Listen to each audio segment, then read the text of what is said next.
The Dallas crime family was an American mafia crime family based in Dallas, Texas. Early history: Carlo Piranio, a native of Sicily, immigrated to the U.S. circa 1901 with his brother Joseph. They first settled in Shreveport, Louisiana. Carlo began the Dallas faction of the American Mafia in 1921 with Joseph as his underboss. Carlo, later described as the original head of the Mafia in Texas, was born about 1876 in Corleone, Sicily, the same hometown as early New York Mafia boss Giuseppe Morello. Piranio's marriage to an 18-year-old woman, recently arrived from Italy, occurred in 1903. In 1904, a son, Angelo, was born to Carlo and Clementia Piranio. The Piranio relocation to Dallas, Texas, occurred sometime between the marriage and the Shreveport birth of Angelo in 1904. The April 1910 U.S. Census says the family lived temporarily at 774 Main Street in Dallas.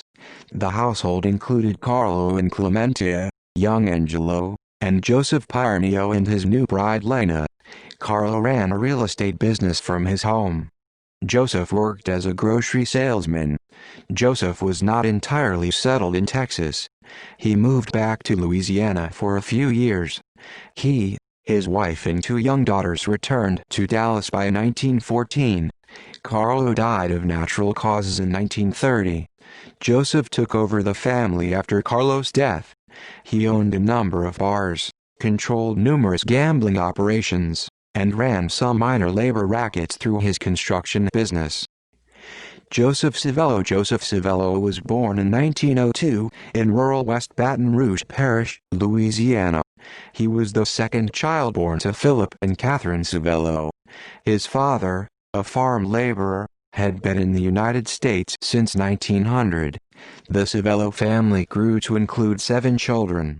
The family remained in West Baton Rouge until 1923, when Philip relocated the clan to Dallas and opened a grocery store. Civello married in November 1929. He and his wife Mary moved into Philip Civello's home at 1902 Moser Avenue. Joseph worked as a salesman for his father's grocery store. Death of Joe DeCarlo. Law enforcement officers quickly became aware of Joseph Civello. He was convicted of prohibition violations in 1926 and served 40 days in jail. On July 12, 1928, Civello was again arrested on liquor charges. His arrest was part of a series of raids that nabbed a total of 22 suspected bootleggers around the city. Civello was arrested on St. Paul Street with 2 other men, Ernest Calcano and Joe DeCarlo. DeCarlo was an important bootlegger in the Dallas area and had recently begun refusing to send tribute payments to Carlo Piranio. Civello was selected to administer mafia discipline. Just 2 days after their arrest together, Civello and DeCarlo met inside the St. Paul drugstore at the intersection of St. Paul and Bryan Streets. Civello happened to be carrying a loaded shotgun at the time. As the men stood close to each other, the shotgun went off. DeCarlo was shot in the stomach. Rather than flee, Civello remained with the mortally wounded DeCarlo, protesting that his weapon had fired by accident. DeCarlo, with his dying breath, confirmed Civello's story. Civello was arrested and charged with murder. He continued to insist that the killing was accidental. A Dallas grand jury gave considerable weight to DeCarlo's dying statement. Within 2 days, Civello was released on his own recognizance. The grand jury continued its investigation into DeCarlo's death and decided on July 27 not to indict Civello. Apalachin meeting. Joseph Civello assumed control in 1956, when Joseph Piranio died at age 78. Civello attended the infamous Apalachin meeting of mafia leaders in 1957, a time when he controlled narcotics, gambling, prostitution and nightclubs in most of Texas. After the Apalachin meeting, the FBI began keeping closer tabs on Civello. On January 13, 1960, Civello was indicted for conspiracy and perjury offenses.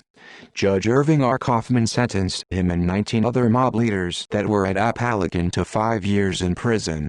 10 months later, A U.S. appeals court overturned the convictions of the 20 men. Prosecutors had proven conspiracy, the court decided, but had not proven that the conspiracy was designed to accomplish some unlawful act. Joseph Ianni. After Civello's death in 1970, the FBI listed the Dallas family as inactive. It is more likely, however, that longtime Dallas capo Joseph Ianni assumed leadership after Civello's death. See also Benny Binion. References